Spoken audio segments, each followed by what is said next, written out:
EU5 was released as of this video exactly 1 month ago, and before the release of EU5 I was on record saying that I believe that the game is good, great even, but if you wish to wait until reviews, don't wait a day or a week, wait a month and then make your decision. So let's take a look at the reviews, and we have 83% very positive with 9,411 reviews, although this exact number will vary depending on your language, with I believe translation quality being responsible for the dip to 79% positive when considering all possible reviews. This to me indicates a very positive review score indeed, thank you Steam, and given that this is a launch of a Paradox game, well that's unheard of. So everything is good, right? I said game is good, I'm playing it, Steam reviews said game is good, so we can all get back to playing EU5, Paradox can get back to making money, and the video is not 1 minute long. Well, it's time for the thing that the internet doesn't do too well, the nuance. Overall, my judgment remains positive, but 83% positive? Very positive? Yeah, no, overall, I think a more fair assessment for EU5 sits between 70 to 60%, or within the Steam review definitions, sitting between mostly positive and mixed. And this is going to be the topic of today's video. So, as always, a like would be appreciated, a subscription would be incredible, thanks for 75k subs by the way, the support has been amazing, but let's keep it going for that 100k dream. Finally, if this is the video that persuades you to grab EU5, well that would be a bit unusual, I will concede, but if that is you, I do have a code Lemon Cake, use it into the Paradox store for EU5 or anything else, it does help support the channel, but either way, I'm going to be covering 3 sections. First, AI expansion, then I want to cover the UI, and finally the stuff that just doesn't work. So with all that said, let's begin. And begin we shall with a bit of a step back for this one, but on a more systematic level, I want to address the question, why do we play games like EU5 at all? Well, for me, a big aspect is that EU5 and games within that nature, so specifically within the Paradox lineup, are simulators, or dare I say models of history, and as such, quote-unquote, models of reality. The appeal is, if I was a ruler in this period, how could I do things differently and change history? And as ironic as it seems for an individual that also likes to break these games, well for me, this is the selling point of titles such as EU5. This preamble nevertheless exists because this is a game called Europa Universalis, where the stage is set during the early modern period, and progresses into the Industrial Age, aka Victoria III. Now the very titles of early modern and industrial age and the specific dates that can be attributed towards these periods are a whole debate within their own domain, but I'm going to handwave all of that away and say that's good enough for our discussion here today. Nevertheless, the great players of this time period, the Dutch, the Austrians, Great Britain, Spain, Prussia, the Ottoman Empire, and Russia, are very noticeably absent. Indeed, from the original cast of great powers, only France, which I failed to mention earlier, is truly present in any capacity. And an element of this, ironically enough, is French over-representation. See, France is strong, but strong enough to completely and utterly crush the Netherlands and campaign into both Italy and Aragon, preventing any regional Italian powers, as well as stopping the formation of Spain, pretty much 5 minutes into the campaign. This is but one example. The Mamluks in Egypt no longer go on to the version 0.6 and 0.7 pre-release mega campaigns, where they end up invading the Balkans by 1836, but instead they build up their own land well enough to basically sit as an immobile bulwark, hindering Ottoman expansion south. And Ottomans already boxed in by powerful nations like Serbia and Bulgaria, and a nil Khanate that fails to fall apart. Germany ends up being a bohemian playground, and French strengths as well as their ties to Scotland ensure that Great Britain pretty much never forms. Now, if you described an all-history game of EU5 and said, France stopped Spain forming, crushed the Netherlands, and Bohemia rose to prominence in the HRE instead of Austria, and Russia failed to unify and hence crushed the hordes, heading to the survival of the hordes and a lack of central authority in the east of Europe, I think that would be a cool old history scenario. It's just I'm here to play a history LARP game, where I want to say hypothetically play Florence and unite Italy, and see how united Italy in 1550, for example, holds up against the Spanish, French, Austrian, Ottoman rivalries they historically would have had, only for 3/4 of my potential adversaries just failing to show up in this discussion. I believe AI aggressiveness on its own is ironically enough fine. I don't believe that to be an issue. Castile already eats all of Portugal like every game by 1450, and France loves to take random bits of England. But as a person whose selling point of EU5 is, I want to do wacky stuff in a world that mirrors my own, and see how I could have changed history, I think tweaks to the balance and layout of the game is going to be pretty critical moving forward. This can involve buffs to nations and buffs to the instability of other nations. Look, tweaking the Great Horde disaster until 95% of the time it happens the AI actually dies to it, and for the people who want to actually play the Great Horde, well great, you gentlemen enjoy a better challenge, but for example, that would, in my opinion, help solve the Great Horde not collapsing. Another case would be the rise of the Turks. Look, it's a great incident, but let's do more with it, give them even more buffs, frankly, to the Ottomans or whatever Baetic wins, because sure, it might make playing the Ottomans themselves too easy, but if the end result is an even bigger rising power from Anatolia, I think that's a win overall for the game. And we furthermore don't have to do it through number buffs alone. Let's consider an interesting case, Austria from EU4. Now let's hypothetically say you know one or two things about history. No, really, I'm implying you know one or two things, no more than that. You might know that Austria is a Catholic German nation. The last part is debatable, but without EU4, we've defined Austrian as part of the Germanic culture group.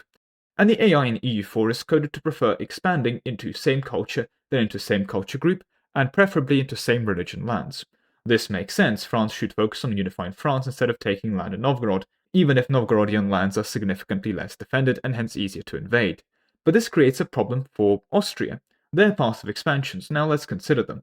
To the northwest, you have Bavaria, Germans, so the right culture group, and Catholics, so right religion. In the northeast, you have Bohemia, wrong culture group, they are Czech, and they are partially wrong religion because Hussite does exist, although they tend to stay Catholic to the best of their ability. Now to the east, you have Hungary, wrong culture group, right religion for the most part, with a little sprinkling of Orthodox.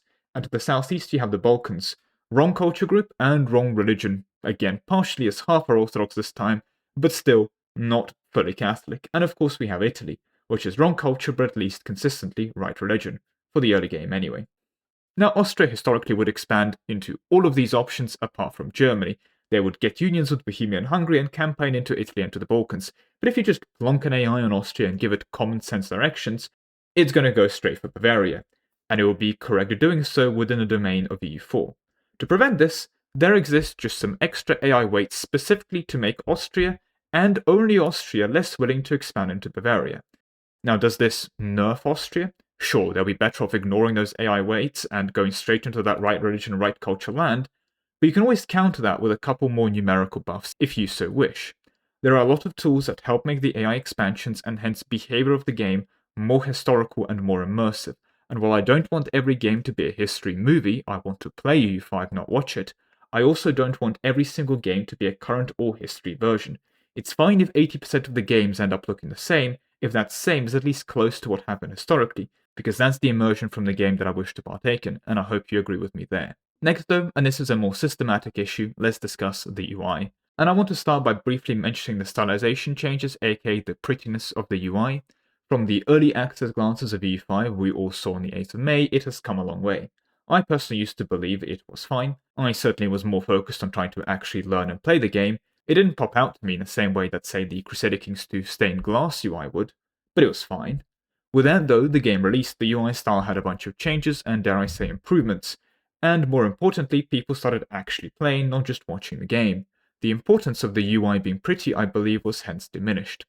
No, the main concern regarding the UI that I've seen voiced time and time again at the moment are the fascinating ways in which the UI deals with information and what it actually chooses to present to you. See, nested tooltips are great, but they love to have random redundancies, like for example within the religious menu, if you're a Catholic looking at papal bulls. A huge amount of information in the game is just straight up never explained as well. Most formulae you can actually access are hidden, and overall, when you're learning the game, the UI is just not helping that process, I find. With EU5 being as complicated as it is, while it does somewhat function when you have learnt everything in it, it still nevertheless succeeds in obfuscating a good chunk of the game away from its players. The most egregious example, in my opinion, is actually going to be the button to change succession laws. Is it in the laws section, perhaps? No, not there. Is it a parliament issue, a type of government reform, maybe? Where is my succession law button? Oh, right, it's this button, which definitely does look like a button, trust me, that lets you change your succession law. Of course, I would have pressed that at any point. My first thought when I wanted to change my succession law was that button. And it's not the only example. The ability to move, create, and destroy markets is just another perfect example of Paradox innovations in information communication. And look, I can certainly keep going, but I think you get the point. We do though now have to say that in good faith we must concede that the previous titles within the Paradox library are not much of an improvement. But because we've played EU4, for example, for over a decade in some cases, and have similar extensive experience in games like Hoi4 and CK3, we've just kind of learned the features of the UI. If you're a new player coming into EU5's UI, it's going to be confusing, but it's not going to be more confusing than other games inside the Paradox lineup overall. Now, this isn't a good thing. Simply put, the statement, the UI has actually always been shit, is not making the UI better, but I still believe it has to be said. it remains a place where Paradox can make significant improvements, certainly so, less redundant nested tooltips for one. But if you recall my complaints from earlier in the section, the hidden information, the possible formations, for example, or the effects of certain modifiers and so on, yeah, that literally verbatim can be applied to EU4 as well. And if you have convinced yourself that it can't because you've already learned EU4, try and explain it to someone who's learning EU4 and just try and teach them through all the menus and the mechanics and interactions. You're going to find it as equally frustrating as EU5, with I guess the exception naturally of nested tooltips just not being a thing in the game. Now, I do believe that as time goes on, Paradox will improve the UI, and as players learn the game, it will become less of an issue, but in truth, Paradox still has room for improvement. And eventually, it's still going to be an issue, but if bad UI would kill Paradox games, then no Paradox game would be successful. Not that this is the most positive statement for me to conclude the section with, but it's bad will get less bad and eventually will get used to it is my best assessment of the current situation. Still, certainly a topic worth addressing in my opinion, but now we move to the mainline Paradox innovations, the stuff that just doesn't work. Look, there's a lot of it. Initially, I attributed it down to just bugs, but when I say that EU5 has fixed, I would wager around 95% of their bugs before release, well that just goes to show how much of a mess the game was before. Unfortunately, the fact that they fixed even more bugs in the past doesn't change the fact that a lot of stuff frankly just doesn't work at the moment, and I'm unironically more lucky compared to the average person because I tend to self-challenge myself by playing without AI allies, and also ignoring personal unions, and not colonizing. Three things that greatly increase my enjoyment of EU5 because I'm not dealing with those systems. Namely systems that are currently, let's just say, are facing implementation issues. Ironically, having played a couple campaigns into 1836 now, I will say certain mechanics, like for example Little Ice Age Dynamic Incident, that works quite well. I like it. From a game implementation point of view, it's annoying in practice when you're trying to play the game, but it's functional and it does work. The same cannot be said for other things, for example the Columbian Exchange, because while it is functional for the player, in practice it isn't because the AI just doesn't seem to interact with it. Colonization has issues, but among them in the list, in the Age of Revolutions, the colonies will declare non-stop independence wars on you, even if you have a 30 million population empire at home, and the colony has 12 guys in a dream. And of course, after being defeated, those 12 guys are more than willing to just try again when the truce runs out. It's a weird state to be in, but we have to admit that in a game that has a genuinely huge amount of content on release, you end up with a very good chunk of said content being inaccessible because it's either broken, or also half the time, just hidden. And that hinders the replayability of the game. Like, I don't want to colonize, sure, but if I want to do a colonial campaign, well, I can't, it's broken. I don't want to do an Austria PU juggling campaign, for example, but if I change my mind and wanted to, I can't, it's broken. But earlier I mentioned the hidden stuff, and that's where it gets worse again. Because what isn't broken is hidden behind RNG events that are, shall we say, yeah, good luck trying to get them. The Wars of the Roses, for example, just don't really fire unless you both get really quote-unquote lucky and work really hard to get them. Same for the Anglicanism religion, an entire religion that is an RNG fest to actually get. Now, it's fine to have Easter egg events. It's more of an issue when a third of your game is an Easter egg by this definition, and when these Easter eggs also involve things like the Anglican faith, which I'd say is pretty central to playing the game in a role-playing way. This is furthermore not isolated to certain events or religions or even interactions. Hell, all of Japan can be currently demarcated as a bug because while it has seen improvements and fixes, I for one am now very happy to say that daimyos no longer get to vote inside of HRE elections. That said, there are certainly still bugs in Japan. To show off another funny one, from a Reddit thread, my apologies, yeah look, Japan's just not in a good state right now, like as a whole region. To me though, what is impressive is that all the things I've covered today combined are just not enough for me to say, okay, bad game. Like there are genuinely such a huge amount of positives with this release of EU5, that with all the things having said today, and including all the other issues I've just simply omitted for the sake of time, I still believe EU5 is a good game. With that said, as a final summary, I have 5,239.9 hours of playtime in EU4. See, I have played 5,000 hours and I can play 5,000 more. See, within EU4, I have a lot more achievements to earn, challenges to complete, runs to do. Mods help as well. I've played a lot of Ambernar, and even there, I'm still yet to do a Castanas playthrough, or play the Dwarven Empire properly, or do a proper Jad 1 faith, or even do a Goward humans-only playthrough if you catch my drift. And that's just Ambernaring. Another example I've greatly enjoyed playing is the Warhammer 40k mod. Despite not knowing, like, any of the lore, if the mod didn't have an issue where, in fairness, the issue itself was fixed after my video, well, that video would have certainly had a part 2 had I had the option to continue that save, and not just moved on to different things at that point. Nevertheless, I do believe that between mods and vanilla, I've played, 5,000 hours, and I can play 5,000 more, as I previously said.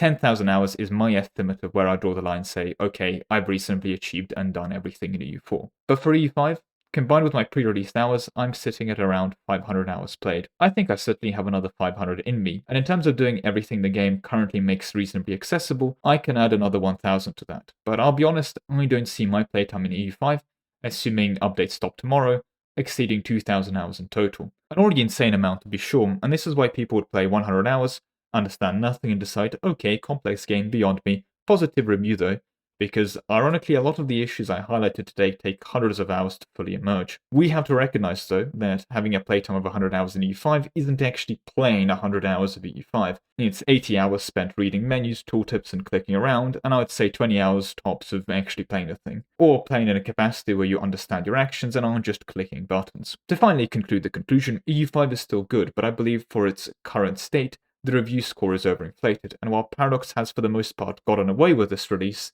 they have a long road ahead before they can enter clear waters. That all being said, that is all the time I have for you today. Thank you very much for watching, with a special thank you to all my channel members, especially Ark, Solar, Lemon, Lozendika, Nick Hassan, Hatan, Star72, The Awesome Rabbit, Best for Gaming, Grandma Flavia, Labrule, W Haste, Solve, Anthony35, AC Napper, Conspiracy Pizza, Yukata, Dunray, Marvy, Jack, Ryland, Stuart Allen, Andrew Black, Nebula, Zentronic, Toynet, and Aquabird.